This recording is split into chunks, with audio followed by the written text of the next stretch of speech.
আসসালামু আলাইকুম viewers, welcome back to my channel. চলছে রমজান মাস, আর এই রমজানের ইফতারে যদি একটু ঠান্ডা ঠান্ডা ডেজার্ট হয় তাহলে কিন্তু প্রাণটা জুড়িয়ে যায়, কি তাই তো? তাই চলে এসেছি আরেকটি নতুন রেসিপি নিয়ে। আর আজকে আমাদের রেসিপি ফ্রুট কাস্টার্ড। তাহলে চলুন শুরু করা যাক আমাদের আজকের রেসিপিটি। আজকের ফ্রুট কাস্টার্ডটা আমি বানাবো 500 দুধ দিয়ে। দুধটা আমি একটা ফ্রাই প্যানে প্রথমে ঢেলে নিচ্ছি। এখানে আপনারা দুধটা কম বেশি করে নিতে পারেন। এবার এই দুধটা খুব ভালো করে জাল করে নেব। দুধটা যতক্ষণ জাল হচ্ছে এদিকে আমি একটা বাটি নিয়ে নিয়েছি। আর আজকে আমি কাস্টার্ডটা ইউজ করছি উইকফিল্ডের। এখানে আমি 2 টেবিল চামচ কাস্টার্ড পাউডারটা দিয়ে দিচ্ছি, আর পানি দিচ্ছি 2 টেবিল চামচের একটু বেশি। কাস্টার্ডটা মেশানোর সময় অবশ্যই ভালো করে মেশাবেন যাতে এর মধ্যে কোনো রকম লাম্পস না থাকে।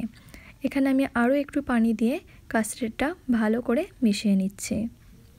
এখানে এই যে দেখুন, এখানে আমার কাস্টার্ডটা খুব ভালো করে মেশানো হয়ে গেছে। এখানে দুধটাও খুব ভালো করে ফুটে গেছে। এবার এই দুধেতে আমি দিয়ে দিচ্ছি 2 টেবিল চামচ চিনি। মিষ্টির পরিমাণটা আপনারা কতটা পছন্দ করেন সেই মতো বাড়িয়ে নেবেন। চিনিটা ভালো করে মিশিয়ে নেবার পর এখানে আমি যে কাস্টার্ডটা গুলে রেখেছিলাম সেটা আমি দিয়ে দিচ্ছি অল্প অল্প। অবশ্যই দুধের মধ্যে কাস্টার্ডটা দেবার আগে কাস্টার্ডটা একবার ভালো করে মিশিয়ে নেবেন। তারপর আস্তে আস্তে অল্প অল্প করে দুধের সাথে মেশাতে থাকবেন, আর এই সময় গ্যাসের ফ্লেমটা লোয়ে রাখবেন। এখানে আমি কাস্টার্ডটা পুরোপুরি দিয়ে দিয়েছি। এবার দুধের সাথে কাস্টার্ডটা খুব ভালো করে মিশিয়ে নিচ্ছি, আর একটা ভালো করে বলক তুলে নিচ্ছি। এই যে দেখুন, এখানে দুধটা খুব ভালো করে বলক উঠে গেছে। এবার নাড়াচাড়া করে যতটা পরিমাণ আপনারা ঘন পছন্দ করেন ততটাই ঘন করে নেবেন। এখানে আমি কাস্টার্ডের ঘনত্বটা একটু পাতলা রেখেছি যাতে এটা ঠান্ডা হবার পর আরও একটু গাঢ় হয়ে যাবে। এবার এই কাস্টার্ডটা পুরোপুরি ঠান্ডা করে নেব। এখন আমি এই কাস্টার্ডটা সাইডে রেখে দিচ্ছি। কাস্টার্ডে দেবার জন্য এখানে আমি 3 রকম ফল নিয়েছি, কলা, আপেল আর আঙ্গুর।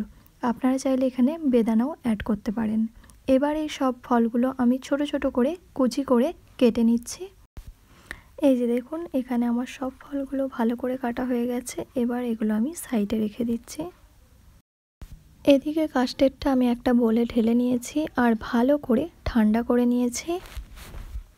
এবার এই কাস্টার্ডে আমি সব ফলগুলো অ্যাড করে দিচ্ছি। আচ্ছা, এখানে আপনারা চাইলে আরও বেশি ফল অ্যাড করতে পারেন, যেমন বেদানা, নাশপাতি, স্ট্রবেরি। তবে আজকে আমি এখানে 3 রকমই ফল অ্যাড করেছি। এবার এই সব ফলগুলো ভালো করে কাস্টার্ডের সাথে মিশিয়ে দিচ্ছি।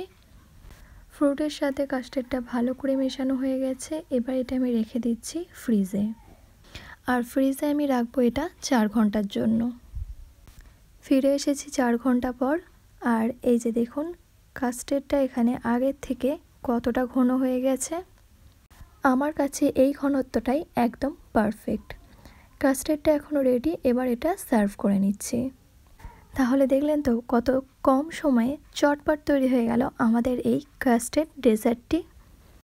এই রমজান মাসের ইফতারে এই ঠান্ডা ঠান্ডা কাস্টার্ডটা খেতে কিন্তু দারুণ মজার লাগে। আর শুধু রমজানই কেন, গরমকালেও আপনারা এই কাস্টার্ডটা যখন ইচ্ছা বানিয়ে খেতে পারেন। আর বাচ্চাদেরকে দিলেও ওরাও অনেক মজা করে খাবে। আশা করছি আমার আজকের রেসিপিটি আপনাদের ভালো লেগেছে। ভালো লাগলে অবশ্যই একবার বানানোর অনুরোধ রইল। আজকের জন্য এতটাই। ফিরে আসবো আবার আরেকটি নতুন রেসিপি নিয়ে। আল্লাহ হাফিজ।